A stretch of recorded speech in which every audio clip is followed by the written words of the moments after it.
Hey everyone, welcome back. I'm Jason. In today's video, it's another request on the StbEmu.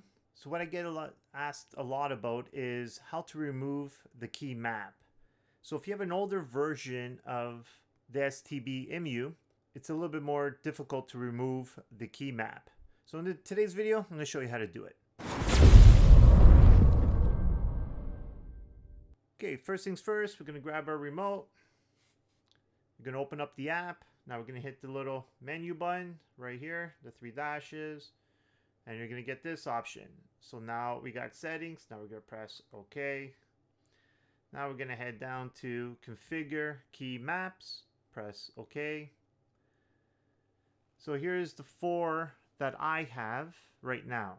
So the way you could tell, if you have the new version, yours will look exactly like mine. If you have an older version, you will not have the bottom option. Press and hold the OK button to remove key. So if you do have this version, all you got to do is go to the one you want, press and hold, and it'll give you the option to remove. If you don't have this option, what you have to do is going to go to right here on the very top where it says add key. Now what we're going to do is press and hold the OK button. Do not let go. Now let's go down to the one you want to remove. So let's say it's the green button as an example you want to remove.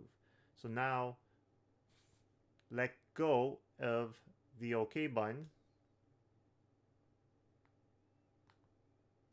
You will get this option now. So now you could go down and actually go to delete and press OK, and now you're going to get this option. All you have to do is go to OK, and now the green is gone. Now you're able to re-add it to a different button if you need to. So that's how simple it is. If you guys have any other questions, please give me a comment below. If you like this video, give me a thumbs up.